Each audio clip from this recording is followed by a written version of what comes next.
Ako, si Nico, estudyante sa Australia. Ngayong araw ay wala akong pasok sa trabaho kaya naman may time ako para maglinis at makapagpahinga. Pagising ko sa umaga palaging makalat dahil madaling araw na ay naglalaro pa sa SS.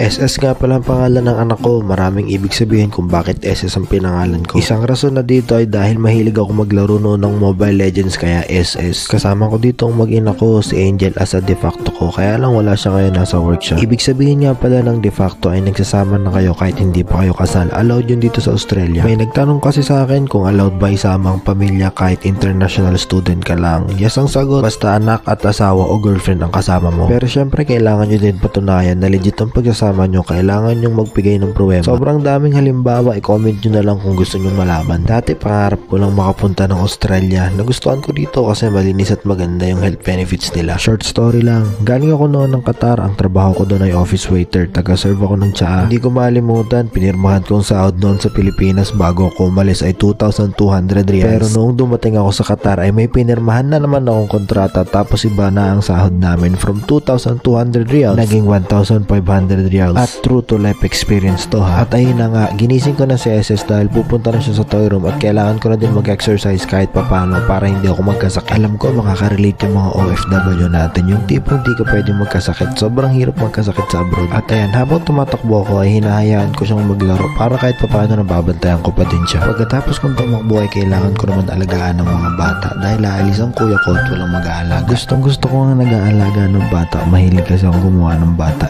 Mahilig ako sa bata. Ganun talaga ang buhay sa ibang bansa, malayo sa buhay natin sa Pilipinas. Sa Pilipinas kasi pwede mong iwan sa kamag-anak o kaya naman kahit sa kapitbahay. At bigla namin naisipang maglaro ng taguan. Hanap kami ng hanap kay SS. Nakita namin siya nagtatago sa ilalim ng kumot habang natutulog. Hindi na namin siya ginising at mukhang napasarap na ng tulog. Total maghahapunan na naman. At syempre wala pang tao sa bahay kaya habang wala pa ay kami muna ang maghahanda sa lamesa. Malayo ang buhay namin sa Pilipinas kumpara sa Australia. Dito ay sabay-sabay kami naghahapunan. Mas masarap naman talagang kumain kapag may kasama. Kung may tanong kayo ay huwag kayong mahihiyang mag-comment. Huwag nyo din sanang kalimutang mag-like at mag-follow sa page. Salamat sa panonood at pakikinig.